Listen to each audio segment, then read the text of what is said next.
sending AC units thousands of feet in the air solve our energy crisis? I'm not sure, but that doesn't mean it isn't kind of fun to think about. All right, so today in this video, I'm going to be talking about my idea to send air conditioning units thousands of feet into the atmosphere to make power.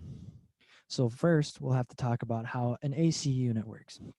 So in an AC unit, there's two sides. There's a hot side and there's a cold side. And what happens is that over here, we have this little black box. And what this black box is that's a compressor. So you have a gas like Freon, something that's very inert and won't cause a whole lot of damage. And then when it gets compressed right here, if you know anything about the ideal gas law, PIV-NERT, here I'll write it out, equals nRT. So the parts that we are concerned about when it comes to an AC unit is that we have this PV is proportional to T, right? So what this means is, and that's kind of a, here, hold on. Oh my goodness. Well, I'm not very good with paint.net, but proportional. Okay. So that means is that P and V are proportional to T. So P is pressure, V is volume, and T is temperature. When you have a gas that gets compressed in this compressor here, the pressure goes up. Now, as the pressure goes up, since PV is proportional to T, that means if V, the volume, is constant, the temperature is going to go up too. So it gets compressed and it's really hot over here. Okay. And then, oh, I thought that would work better. We'll use green. On this side, you have a decompressor. So what you might do is change like the size of the tube, because there you see as the volume goes down, so does the temperature, right? So now what we do is we're able to take this super compressed stuff and we compress it really hard and then we decompress it. So the pressure goes down, so does the temperature, okay? So by either increasing the volume or releasing the pressure, we will get a lower temperature. So how it cools is it actually draws out the energy that is kicked out on the hot side. So we have energy being kicked out here in the terms of hot air. We have energy being taken in terms of taking heat out of the air, right? So now this air over here is cold and this air over here is hot. So what's interesting about these is, here, let's get a new one. Okay. So interesting thing about the air is that there's a bunch of, we'll get a bigger size for this. Okay. Lots of water, right? So why do we get clouds? We have lots of water vapor. Well, when the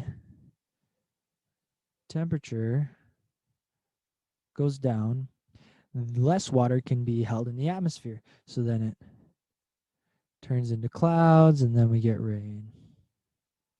So what we're doing in this scenario is we're going to use the cool side to condense water out of the air. And then that's how we'll generate electricity. So here's what we'll be using, this unit right here. So I'll go to my better drawing here. It might be a little harder to see. I'll zoom in a little bit. Okay. So up here, we have, it acts like a hot air balloon, right? So the AC, the hot side, heats air, and then that air is used to lift the balloon because of buoyancy, and it's basically just a hot air balloon. Now, how do we get the power to power our AC unit? Well, this balloon here is also a solar panel. So it's got all these little solar guys, and that powers the AC unit, which is then used to heat it so that it floats up way up into the atmosphere. And then we use the cool side to condense water. The water then flows down through this tube. So here's our condensing chamber. It condenses the water, flows down. As it flows down, it falls into this right here, a head reservoir. So if you know anything about Bernoulli's equation, you know that the pressure of the water is related to the velocity and the friction and the height. So here what we're using is we're using the height to build up head. So the dynamic head, and the head is going to be this right here. So it's related to the weight of the water, specifically the density and the height. That's like your potential energy in physics, right? So the reason we have this head reservoir then is because you have thousands and thousands of feet of height, but you want to be able to push out a bunch of water, okay? And you want to focus it. So instead of just letting it fall through the tube, what you do is you fill the tube all the way up completely with water. So you have the head is this whole distance, right? And then down at the bottom here, I'll zoom in. I'll take you have this right here, and this channel is where the water flows through across the turbine. So this head reservoir is used to build up the pressure and then to shoot a focus jet across the turbine generator. Okay. Now, this is all really cool. You're going to have this thing way up in the air, but it can't condense a whole lot at a time. It's not like you're going to be condensing gallons and gallons of water a minute, which would be necessary to spin a turbine that can produce usable energy, right? Like if you look at a hydroelectric plant, they're huge turbines. So what we can do is create an array like this. So you have a bunch of these units, right? And they all feed down into the same head reservoir. So let's say each of them can only condense half a gallon at per minute.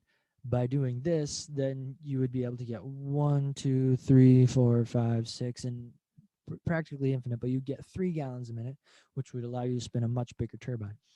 The thing is that it'll still be the same amount of head. By adding more pressure, you're not going to change any of the pressure gradient, but you will get a larger flow, which can spin a better turbine, but you would still be able to capture the same amount of the head power that you would be getting.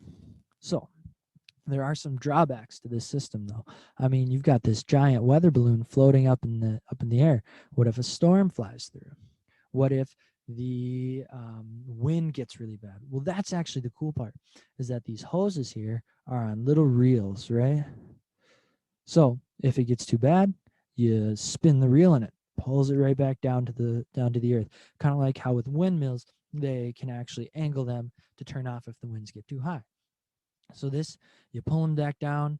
The other benefit of having them on a reel is that, let's say it's a really dry day at a certain altitude. You can actually change the altitude, pull it up, pull it down to get to where there will be a large amount of moisture. Let's say it's a cloudy day, so there's lots of moisture. You wouldn't necessarily want to go above the clouds because there's less moisture. So you actually bring it right down into the clouds. It would be most efficient in the clouds. Now the issue is that then it wouldn't be getting the solar power. So what you want to do is you want to put it right on the edge of the clouds. It has to be above the clouds so that the solar power can be powered to power the AC unit. And then you would want the cold reservoir sitting right beneath the cloud layer. So let's draw this out for a second. So let's say we have a cloud layer.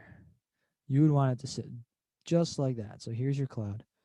You would want the hot reservoir and the solar power, the solar panel, to be above, taking in all the light.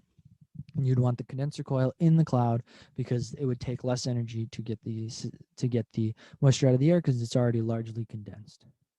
So whether or not this is practical, I mean, you need about 6,000 feet of tubing per unit. You'd need an AC unit. I did some math with the hoses that you can buy at like a Home Depot or Ace or whatever, and I found that it would only cost you about $2,000 worth of hose to get 6,500 feet of elevation.